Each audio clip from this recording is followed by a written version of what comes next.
Welcome to Wispers. Finally.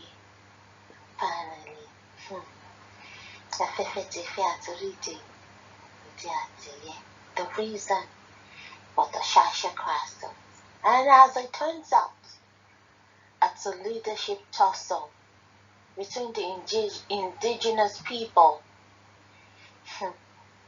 and the Atikbos,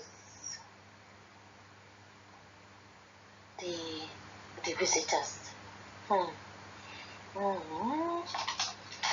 Leadership tussle caused Shasha Crisis.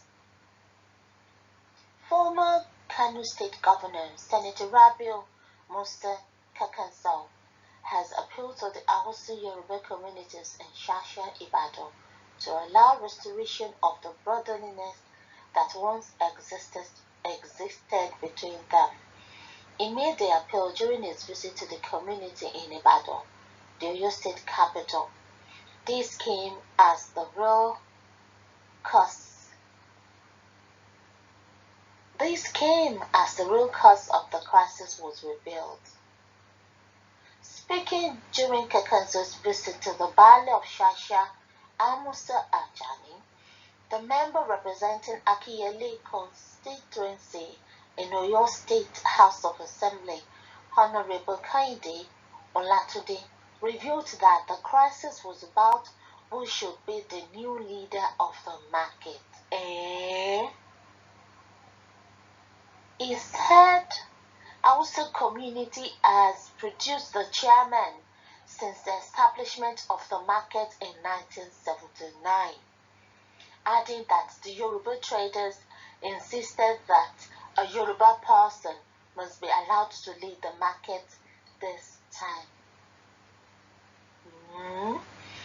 Since 1979, the Hausas have always produced the chairman of the market, but the Yoruba traders said it must be one of them this time.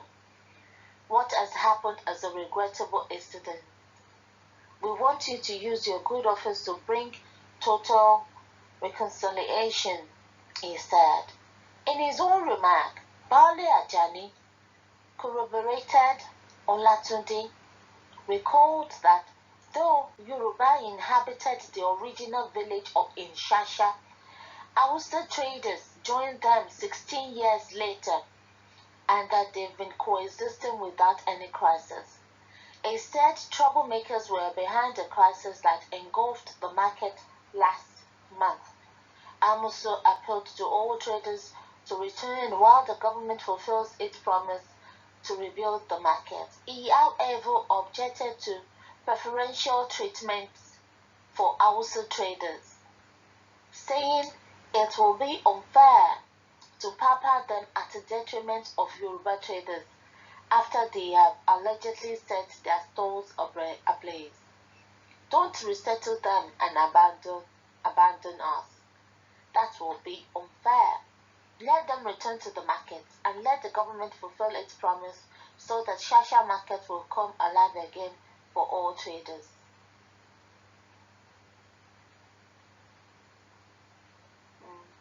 Responding, Kakanso applied to both parties to give peace a chance, stressing the need for total peace in the country.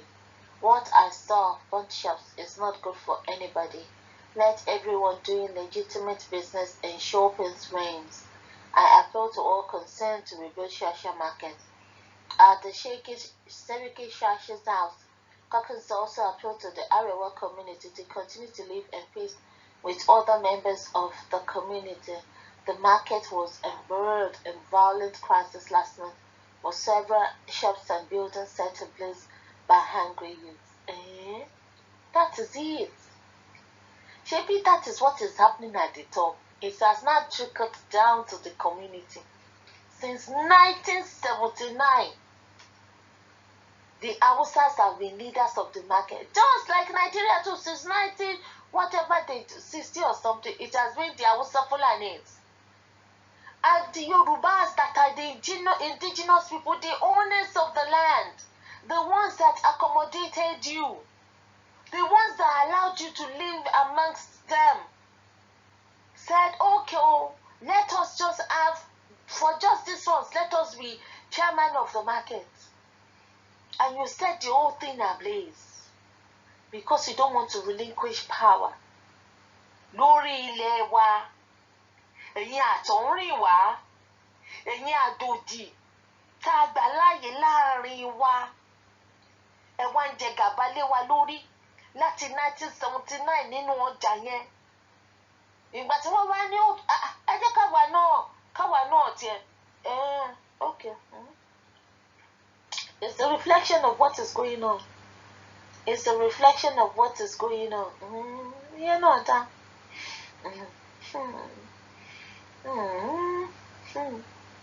Isn't that a big slap on the face of the Yorubas? Making foreigners the leaders of markets in Yoruba lands. Can that happen in the north or southeast?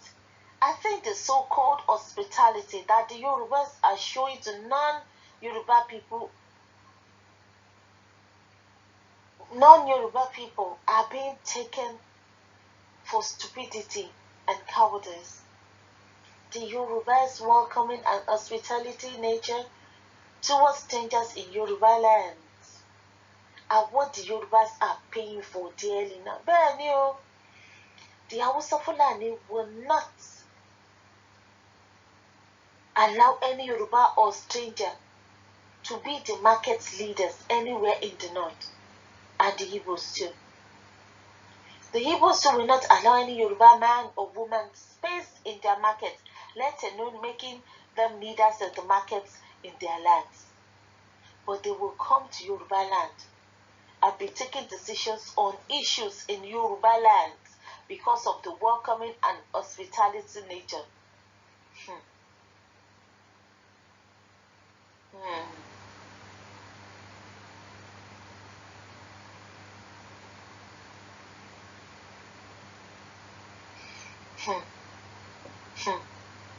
I remember a few years back in Akure, in Ondo State, when an Igbo man ordered all market men and women of the Igbos in Akure not to open their shops because he wanted to celebrate his chieftaincy title until he was stopped by the king of Akure and was heavily sanctioned. The strangers in Yoruba lands are taking the Yorubas for granted too much, and drastic decisions and actions has to be taken real fast. This nonsense has to stop. Wá ẹ̀fí wọn jọba. Kò yẹ kí àjòjì àtọ̀húnrìnwá kó máa jẹ olórí ọjà. Ọjà is ètò ọrọ̀ ajé wa. Kò yẹ ká àtọ̀húnrìnwá kó máa jẹ olórí ọjà. Àwa tá a nílùú ló yẹ ká máa jẹ olórí ọjà wa. Yoruba first in all things. Kò yẹ káwọn àtọ̀húnrìnwá kó wá máa jọba. Nígbà tí ẹ bá fi wọ́n jọba lórí àwọn èèyàn, wọ́n ẹ̀wọ̀n pẹ́ tí wọ́n ní parallel government nìyẹn. Tí ẹ ní àtọ̀húnrìnwá bá wá ní aṣojú ni, tó bá fẹ́ jẹ sẹ́ríkì kó lọ máa jẹ sẹ́ríkì ìlú wọn. Àní sí gbogbo àwọn sẹ́ríkì Arẹwà, sẹ́ríkì Fúlàní, sẹ́ríkì Igbá, sẹ́ríkì àníkẹ́ káńsù wọn. Tí àwọn aṣojú wọn tí wọ́n bá ti lè wà lábẹ́ baálẹ̀ wa, ẹ so relegate wọn pé tó bá ti ẹ̀fẹ́ ní ti tó bá fẹ́ sẹ́ńsì kókókó lọ máa sọ fún baálẹ̀ náà. Baálẹ̀ á wá come down the line kó tó dọ́dọ̀ ọba wa. Ẹ rí pé gàlégàlé wọn ó máa mọ níwọ̀nba. Since 1979 làwọn Haúsá ti ń jẹ olórí ọjà. Ọjà la máa pè.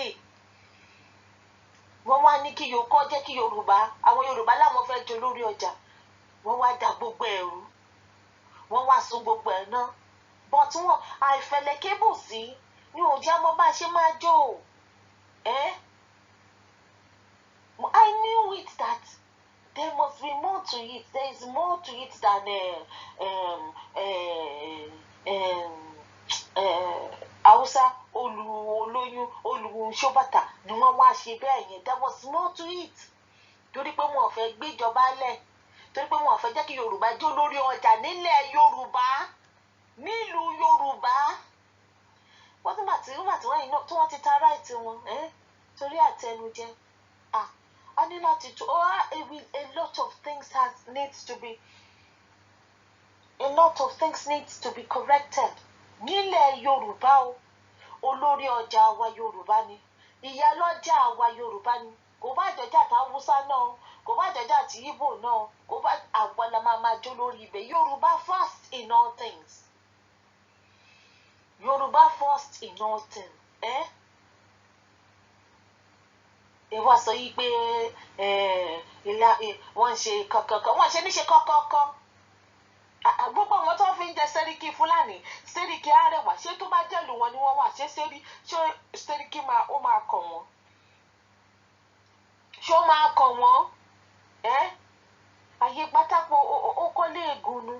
Àìfi ni pé ní àfihàn péyàn tí márùn kó sánbà tẹ́wọ̀lú lórí ilẹ̀ wa mọ̀ sí garangaran.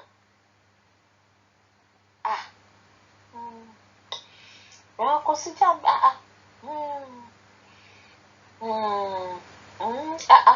Wọn kò sí bẹ́ẹ̀ ṣe máa pẹ́. Wọ́n ní tẹ́rù bá ti pẹ́ ń lé, alájọbí ni ó mọ̀ bú. Mo ṣe bí wọ́n náà mo nílé àtẹ̀jẹ́jẹ́, àlejò àtẹ̀gànràngànràn. Ṣé wọ́n ti máa tẹ̀gànràngànràn báyìí? Hospitality will buwogun lambakakiri. There are some outdated traditions tó yẹ ká cancel. Ó yẹ ká cancel àwọn outdated traditions kan.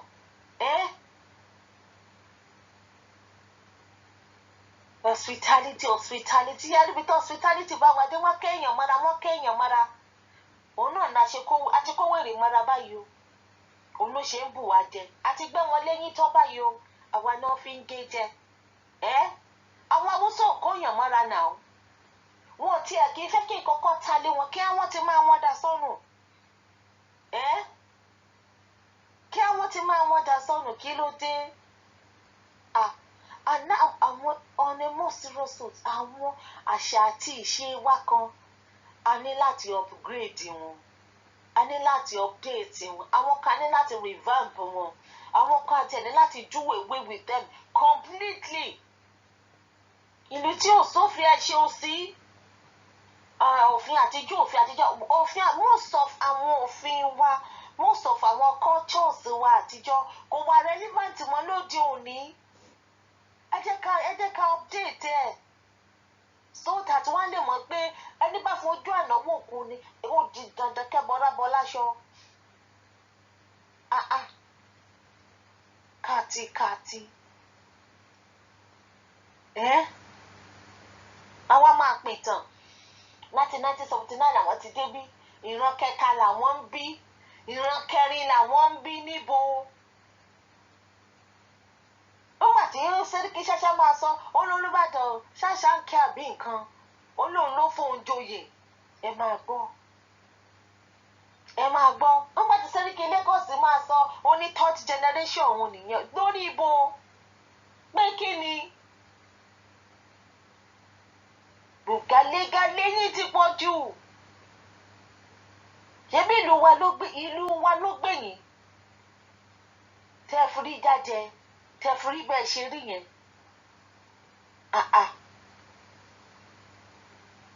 Nígbà tó sì jẹ́ pé adìyẹ ni. Adìyẹ tó ṣu sínú sáàsùn ni. Ṣebí kíní ara ẹ̀ ló ń bàjẹ́. Ẹ jẹ́ pín gàrí mẹ́.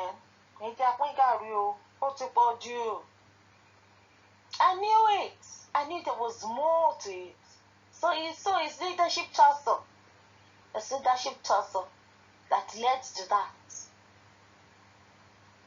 And síbẹ̀ náà akaruga Sẹ́ríkì Ṣáṣá òrùga náà ni. Bákàrí gbogbo ṣe kéré tó yẹn, ó lọ lórí gbogbo wọn. Èèyàn ń kéré lórí nǹkan ẹ̀.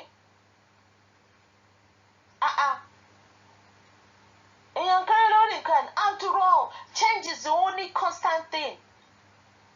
Tí gbogbo nǹkan bá ìpẹ̀lẹ̀ bí mo ṣe máa ṣe nǹkan mi kì í yí padà náà. Kí ló dé? Ẹni tí a pè pé kó wá jẹun tó wá mú ní lọ́wọ́ dání. Níbo náà ti ń ṣe yẹn náà? Kò síjà kò síjà bẹ́ẹ̀. Ẹ múra sí. So there you have it, guys. It was leadership tussle. The Awusters have been chairman of the market since 1979 when it was established.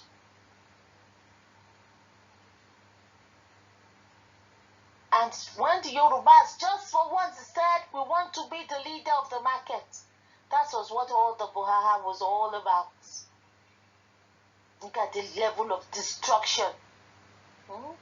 So fighting, Omi bẹ́lá mu wa o, iṣẹ́ pọ̀ fún wa láti ṣe gan-an ni. Iṣẹ́ pọ̀ fún wa láti ṣe. So guys, there you have it. I just leave this here. Until I come your way again. Bye.